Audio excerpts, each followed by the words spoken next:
Et si la précocité surnaturelle de Lamine Yamal n'était pas le résultat d'un don, mais le résultat d'un entraînement insolite? Il y a un peu plus d'un an et demi, Lamine Yamal nous expliquait que le secret de son talent est lié au fait que lorsqu'il était petit, il s'entraînait à jouer, à dribbler contre plusieurs chiens, car son père venait toujours le chercher à l'entraînement avec des chiens. Il a étayé son propos en disant que jouer contre des chiens est la chose la plus difficile, que ça lui a aussi enlevé très tôt la peur de jouer contre des personnes plus âgées. Et d'après mes recherches, les gars, il a été prouvé scientifiquement qu'un être humain lambda a des capacités de réaction qui sont fixées entre 150 et 250 millisecondes. Et certains joueurs d'élite, certains attaquants d'élite, grâce à l'anticipation et la lecture des indices visuels, sont capables de voir au-delà de ça, plus rapidement. Un attaquant comme Yamal ne réagit pas juste vite. Il prédit littéralement ce qui va arriver. Ce qui donne l'impression en match qu'il a une capacité de réaction presque surhumaine. Et pour revenir sur l'anecdote des chiens, un chien, contrairement à un adulte, un enfant, il n'est pas freiné par des codes sociaux. Dans le sens où il se jette sur le ballon avec agressivité, sans relâche. Tout ce qu'il souhaite, tout ce qu'il veut, c'est le ballon. Il a été prouvé scientifiquement qu'un enfant entre 6 et 12 ans est dans une période d'optimisation des circuits moteurs et sensoriels. Et le fait de jouer contre des chiens à un si jeune âge accélère la vitesse de traitement et l'efficacité neuronale. Ce qui fait qu'un joueur comme Lamine Yamal est différent, c'est qu'il a développé, en plus de son apprentissage à la Masia, une capacité à développer son football dans le chaos pur. Ce qui fait que lorsqu'il est arrivé dans le circuit pro, dans le football professionnel, tout lui semblait plus lent. Ces mêmes chiens lui ont permis de forger cette capacité à esquiver les coups, lui évitant certaines blessures. C'était Jorginho do Brasil, et dites-moi ce que vous pensez de ma théorie sur Lamine Yamal et les chiens. BAM! Laisse les gens s'entraîner tranquillement. C'est virgule petit pont. Fuck. Non, t'es pas sympa. T'es pas gentil, gros. Ça. Et en plus de ça, vu le gamin qu'il est, il chambre en identifiant Torrens après la virgule petit pont. Rien de personnel. Ah ouais, mais Yamal, je pense que t'as oublié de nous montrer un truc, non? T'as oublié de nous montrer ça par hasard, non? On t'a cramé. Allez, petit pont. On t'a cramé Rooney Bardi le crack. C'est dommage que Bardi il soit pas aussi taquin que ça, parce que lui aussi il aurait dû mettre ça en story pour un peu taquiner Lamine Yamal. Franchement les gars, la connexion entre Yamal et Bardi, je sens que ça va être du très très lourd. Moi je vous avais briefé sur ce transfert Rooney Bardi, je vous avais dit je trouve qu'il n'y a pas assez de hype, alors que ce gars-là c'est un crack, et qui va peut-être nous faire kiffer. La saison n'a pas commencé que personnellement il me fait déjà kiffer et que j'ai hâte de le voir. Je suis un peu déçu car il a expliqué que son manga préféré c'était One Piece. Moi je m'attendais à Naruto personnellement. Mais Yamal c'est pas carré, on cherche une doublure à Balté et toi tu lui mets virgule petit pont comme ça tranquille à l'entraînement et tu montres ça à tout le monde. Laisse le petit prendre un peu confiance en lui, non, on a besoin d'une doublure à Baldé. En tout cas, physiquement, Lamine Yamal a l'air en forme de malade. Je pense que vous n'êtes pas prêts pour cette saison, je le répète et je le répéterai encore. La saison 2025-2026, il sera ballon d'or. Sinon, vous les gars, vous en pensez quoi? Ramenez-nous sur sa patience, on est. Qu'est-ce que Pedri nous réserve la saison prochaine? Mais s'il y a bien un truc à retenir, c'est qu'il partira jamais du Barça. Et que Pedri soit enfin reconnu à sa juste valeur, les gars, ça fait trop plaisir. Enfin bref, cette déclaration, attendez, bougez pas, je vous explique. Pedri, les blessures, ce sont des moments difficiles à surmonter. On ne peut pas toujours en connaître les causes. Ma dernière blessure lors de l'Euro contre l'Allemagne a été un moment très difficile. Dites-vous que Pedri, la dernière fois qu'il s'est blessé, les gars, c'était à l'Euro. Et franchement, Flick, on te remerciera jamais assez car tu as ressuscité Pedri, qui n'était malheureusement pas épargné par les blessures. Et donc pas reconnu à sa juste valeur. Rafinha est très mobile pour exploiter les espaces, donc on se comprend bien sur le terrain. En dehors, on s'entend bien aussi, à tel point qu'il m'appelle Pedrinho. Collectivement, nous avons été très bons la saison dernière, mais la défaite contre l'Inter est toujours présente dans nos esprits. Nous avons progressé par rapport à la saison précédente et nous voulons progresser encore cette saison. C'est vrai que je n'ai pas le physique de certains joueurs plus forts, mais j'essaye de compenser cela par d'autres moyens. J'essaye de réfléchir plus vite que les autres et d'avoir un avantage mental. Il explique aussi qu'il rêverait de gagner le Ballon d'Or et que dans 10 ans, il aimerait avoir la Coupe du Monde et le Ballon d'Or. Avez-vous pensé à quitter Barcelone après le départ de Messi et la baisse du niveau du club? Jamais, car jouer ici est mon rêve depuis que je suis petit. Donc si ce joueur est resté même quand c'était la galère, croyez-moi qu'avec les années dorées qui nous attendent et cette génération miracle, il restera jusqu'à la fin de sa carrière. Une saison où il a enfin pu être récompensé avec je ne sais combien de trophées d'homme du match, une demi-finale de Ligue des Champions, 3 titres avec son club. Et franchement, j'en doute pas une seule seconde, la saison prochaine, Pedri va nous régaler. Sinon vous les gars, vous en pensez quoi? Ramenez-nous sur sa patience en nuit.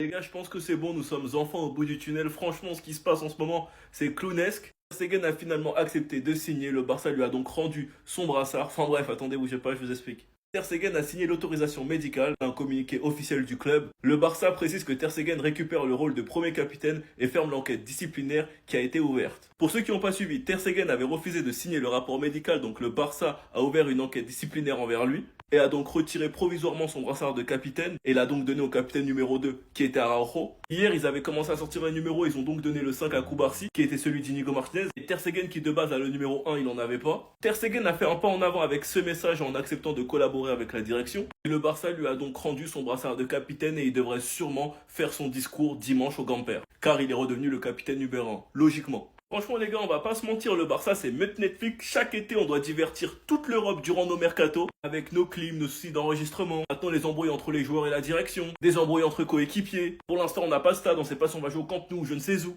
En tout cas au moins un problème de régler, c'est déjà ça. Enfin bref, sinon vous les gars vous en pensez quoi? Ramenez sur Snap, on s'ennuie. Je pense que je vais jouer la carte de la folie. Je pense les gars que je vais jouer la carte de la folie. Même pas 1 million. Même pas pour 1 million. Donc nous, quand on vend nos joueurs en Arabie Saoudite, c'est blindé de thunes qui dérèglent tout le marché.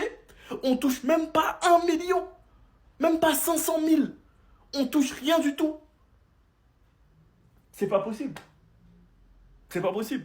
J'espère que ce transfert va nous permettre d'enregistrer tous nos joueurs. On a laissé partir Inigo Martinez gratuitement. Donc on libère un très gros contrat, un très gros salaire. Je ne veux en aucun cas entendre des soucis d'enregistrement. Ça ne sera pas accepté. Là, ce sera de l'incompétence pure.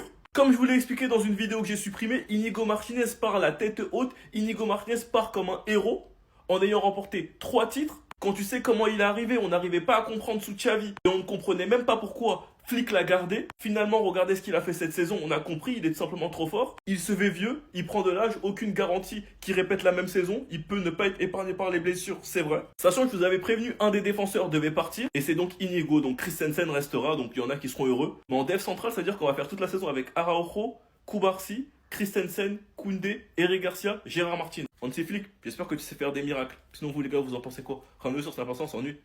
Une journée, les gars. En une journée, il a eu tout ce qu'il souhaitait dans ce club. Tout ce qu'il souhaitait, les gars. Ronald Araujo, titulaire indiscutable, capitaine du FC Barcelone. Et en mode, moi, je dois rien dire et je dois fermer ma gueule. Inigo, tu m'as baisé. Inigo, tu m'as baisé, frère. Tu m'as baisé ma gueule. Non, non, non, non, non. La tête de ma mère, aujourd'hui, je vais parler. Inigo, aujourd'hui, tu m'as baisé, frère.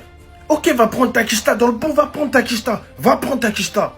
Mais je sais pas, wesh. Attends, ma gueule. Attends un peu, frère. Je sais pas. Attends un peu, ma gueule, wesh.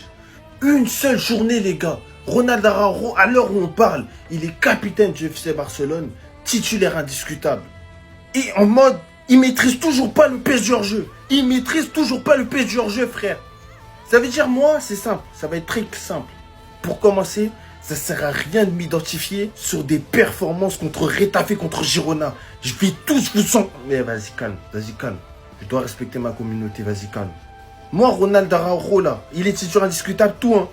S'il y a le piège du hors-jeu et qu'on va en Ligue des Champions avec cet enfoiré, venez même pas me voir pour me dire « C'est Jorginho, t'avais raison !» Ce mec n'est pas fiable.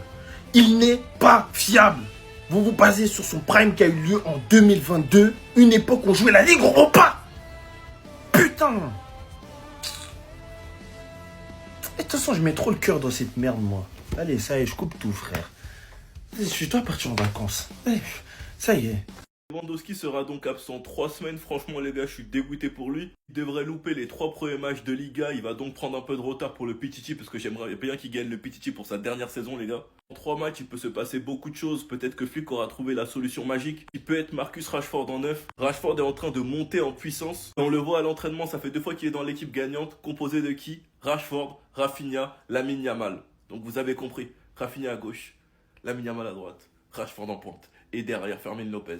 Sachant que Daniel Mo ne s'est lui aussi pas entraîné aujourd'hui, Fermin Lopez pourrait peut-être lui aussi en profiter. Mais j'espère que Daniel Mo nous fera pas le même coup que la saison dernière, on le veut plus souvent présent. En tout cas, je me demande ce que Flick finira par faire avec les petits de la Masia. Demain, il y aura donc la présentation de nos 3 nouvelles recrues, Rashford, Garcia, Rooney Bardi. Pas si dégueulasse que ça notre mercato avec les finances qu'on a. En tout cas les gars, la Liga c'est bientôt. Et qu'une hâte c'est que les compétitions officielles commencent parce que j'en ai marre de parler et de donner mes avis sur des compétitions non officielles et ne pas pouvoir m'exprimer librement. J'ai hâte de voir ce que Rooney Bardi vaut, j'ai hâte de voir ce que Garcia vaut ou bien même ce que Rashford vaut. Et je suis sûr d'une chose les gars, c'est que cette Liga on la gagnera, c'est le back to back. Sinon vous les gars vous en pensez quoi? Rendez-vous sur Snap, on s'ennuie.